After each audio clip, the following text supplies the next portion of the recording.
Hello friends, आज हम बात करने वाले हैं ऑटोकेड के एक नए कमांड के बारे में। तो चलिए शुरू करते हैं।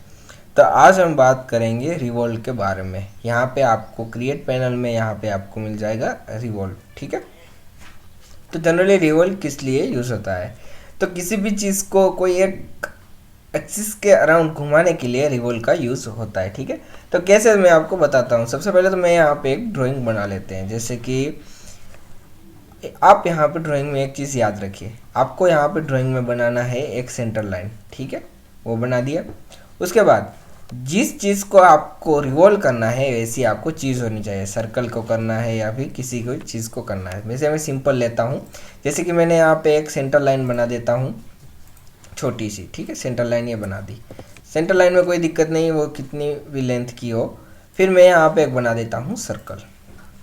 ठीक है। अब मुझे ये सर्कल को रिवॉल्व यानी घुमाना है किसके अराउंड? इस एक्सिस के अराउंड घुमाना है। ठीक है। तो मुझे याद रखना है कि अगर ये एक्सिस होगी तो ही ये 3D ड्राइंग बनाएगा। अगर मैं यहाँ पे एक्स एक्सिस के अराउंड इसको घुमाऊंगा तो ये स्फीयर बन जाएगा। ठीक है। तो मुझे कहाँ से घुमाना है वो आप यहाँ पे डिसाइड कर लीजिए। मैं आपको दोनों चीज़ें बताऊंगा। सबसे पहले तो मैं यहाँ पे रिवॉल्व में जाता हूँ। रिवॉल्व में जाने के बाद यहाँ पे आपको मोड पूछेगा। अब मोड आपको मैं पहले से ही बता देता हूँ, एक है सॉलिड और दूसरा है सरफेस। तो आपको दोनों के बारे में ही पता है कि सॉलिड से क्या होता है और सरफेस से क्या होता है। अब मैं रिवॉल्व में जाने के बाद सबसे पहले तो जिसको आपको रिवॉल्व करना है उसको आपको सिलेक्ट करना है। सिलेक्ट करने के बाद आपको दबाना है एंटर। एंटर दबाने के बाद आपको यहाँ पे पूछेगा स्पेसिफाई एक्सिस स्टार्ट पॉइंट और डिफाइन एक्सिस। ठीक है। तो आपको एक्सिस डिफाइन करनी है। अभी आपको एक्स वाई जेड करनी है या फिर आप ऑब्जेक्ट को डिफाइन करना चाहते हैं। तो मेरे पास पहले से ही एक सेंटर लाइन है, इसलिए मैं यहाँ पे जाऊँगा ऑब्जेक्ट। अगर मेरे पास सेंटर लाइन नहीं है तो मैं एक्स वाई और जेड तीनों में से कोई एक्सिस ले सकता हूँ। ठीक है। तो मैं यहाँ पे गया। उसके बाद ये ऑब्जेक्ट को आपको सिलेक्ट करना है। सिलेक्ट करने के बाद यहाँ पे 3 ऑप्शंस आएंगे, हम उसके बारे में बाद में जानेंगे। उसके बाद आपको यहाँ पे दबाना है एंटर। अब एंटर दबाने के बाद वो सेंटर एक्सिस गायब हो जाएगी और यहाँ पे आप थोड़ा इसको ऐसे करके देख सकते, देखिए ये कैसा तैयार हो गया। ठीक है। अब इसमें हम थोड़ा और जानते हैं। जैसे कि मैं यहाँ पे कंट्रोल जेड करके सब निकाल देता हूँ। इसको मैं सेंटर में रखता हूँ। ठीक है, इसको थोड़ा सेंटर में रख लेते हैं। फिर मैं यहाँ पे क्या करता हूँ, सबसे पहले मैं यहाँ पे एक सर्कल ड्रॉ कर लेता हूँ।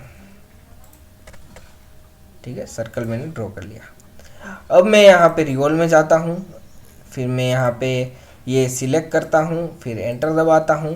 अब मैंने यहाँ पे कोई एक्सिस नहीं बनाया, मुझे क्या करना है, इसको वाई एक्सिस के अराउंड घुमाना है। अब देखिए ये वाई की तरह घूमेगा, आपको इमेजिन करना है। अगर वाई की तरह घूमेगा तो क्या तैयार होगा वो आप देख लीजिए। वाई में क्लिक किया तो ये देखिए, फिर एंटर दबाइए तो ये क्या हो रहा है, देखिए आप यहाँ पे एक टोरस जैसा बन गया है। ठीक है, वाई एक्सिस के अराउंड। अब मैं क्या करता हूँ, अब मैंने यहाँ पे y के अराउंड घुमाया था, अब मैं उसको x के अराउंड घुमाता हूँ तो देखते हैं क्या बनता है। ठीक है।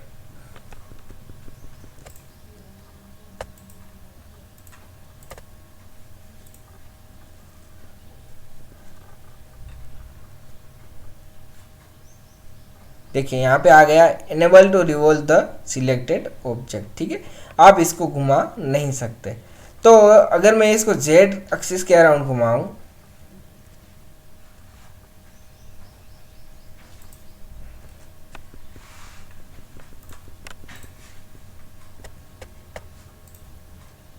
तो भी आप इसको घुमा नहीं सकते। क्यों?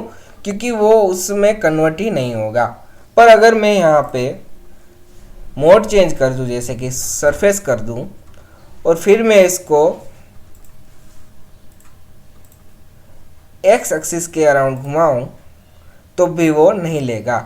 तो आपको यहाँ पे याद रखना है कि किसी भी अगर आप चीज़ को यहाँ पे बनाते हैं तो आप उसकी एक्सिस को पहले से ही डिफाइन कर लीजिए और अच्छे से सोच समझ के ही उसकी एक्सिस डिफाइन कीजिए। ठीक है।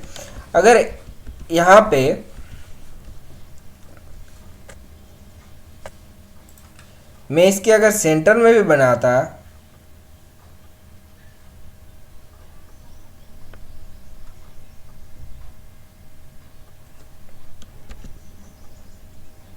मैंने यहाँ पे सेंटर पॉइंट 0 कर दिया। ठीक है,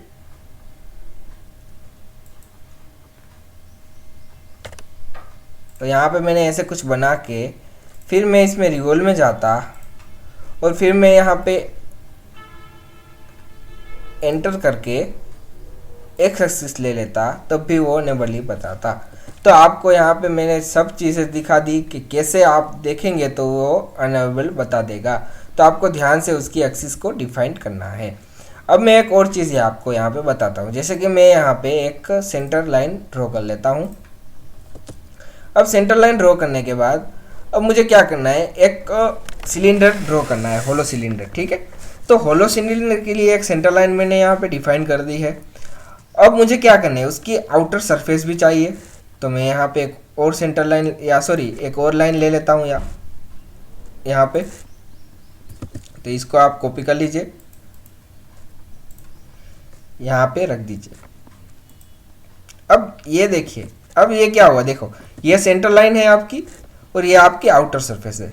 पर अगर आप ऐसे ही लाइन ड्रॉ करेंगे तो वो एक सरफेस क्रिएट कर देगा, पर आपको जो आपकी आउटर बाउंड्री है सिलेंडर की, उसमें आपको थोड़ी थिकनेस चाहिए। ठीक है, तो आप क्या कीजिए, ये जो आउटर लाइन से ये जो लाइन का डिस्टेंस आप डिसाइड कर लीजिए कि कितना होना चाहिए। वो आपका होगा सेंटर लाइन से आउटर सरफेस का डिस्टेंस। ठीक है, अब सेंटर लाइन से इनर सरफेस का डिस्टेंस भी चाहिए, या फिर आपको ये थिकनेस डिफाइन करनी पड़ेगी। तो आप क्या कीजिए, यहाँ पे एक और लाइन यहाँ पे डाल दीजिए, जिसकी मदद से वो आपकी थिकनेस तैयार कर लेगा। इसको कॉपी करता हूँ और जितनी आपको थिकनेस चाहिए उतना आप यहाँ पे रख लीजिए, मुझे इतनी चलेगी। तो मैंने यहाँ पे रख के, ठीक है, तो मैंने यहाँ पे एक ऐसा बना लिया। अब दोनों को कनेक्ट कर लीजिए, क्योंकि अलग अलग होगी तो वो उसको लेगा नहीं। ठीक है, तो आप दोनों को अभी कनेक्ट कर लीजिए।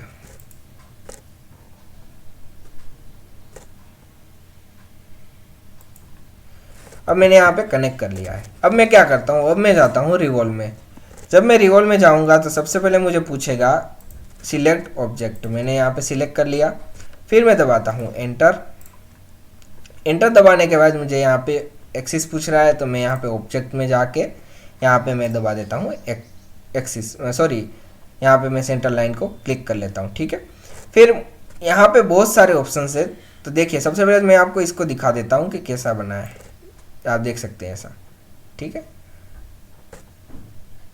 तो ऐसा कुछ यहाँ पे बन गया है। अब यहाँ पे देखिए बहुत सारे जो ऑप्शंस आ रहे थे उसके बारे में हम देखते हैं। अब ये यहाँ से स्टार्ट हो रहा है, क्योंकि हमने यहाँ पे ड्राइंग बनाई थी। तो देखिए वो यहाँ से स्टार्ट होगा, देख सकते हैं यहाँ से स्टार्ट हो रहा है, फिर ऐसे ऐसे आगे बढ़ते जाएगा। ठीक है, फिर सबसे पहले यहाँ पे है स्टार्ट एंगल।